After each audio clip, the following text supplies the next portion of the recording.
Ready. Play. So, tomorrow we will have at 2 o'clock Ben Shelton against Felix Auger Aliassime.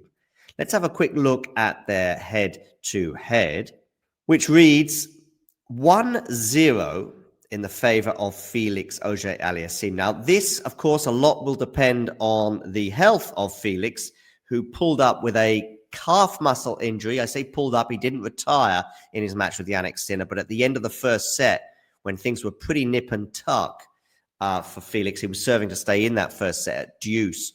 Ends up picking up what appeared to be a calf injury, and I think it did hamper him to some extent for the remainder of the match.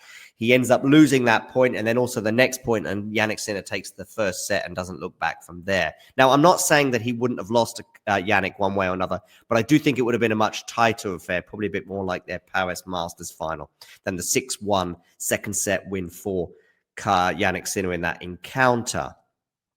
Shelton, their only previous match, by the way, this, of course, is the match of the two losers. Shelton, very disappointingly, going down in straight sets to Alexander Zverev, despite having a 6-3 advantage in the second set tiebreak. Shelton looked very nervy during that match, and I do think that Ben's appearance, he just feels a bit early in his career trajectory to me for Ben at this tournament. Let's have a quick look at their one and only match. It did come on clay, and it came at Roland Garros last year. It was a 3-set win for Felix Auger-Aliassime in the round of 32. So not much we can draw into that one. It was a 5-set match at a Grand Slam, whereas this is, of course, going to be best of 3 Turin indoors. But the Shelton performance in that first match doesn't fill me with a lot of confidence. I think he was extremely erratic, did come in with a game plan against Zverev that just didn't work to try and rush the German.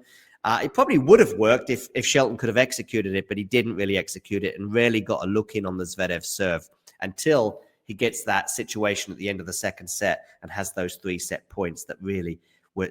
That set was there for the taking, and who knows.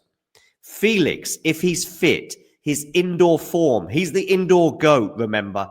This is his part of the season when he comes alive and is largely the reason why he has made the ATP Tour finals twice, both in 2022 and 2025. If Felix is fit, I expect him to prevail, and I think he'll do so in 3 sets. Let me know in the comments how you feel about that. If you enjoyed this video, make sure you hit that like button. Don't forget to subscribe and click that notification bell so you don't miss out on all things tennis.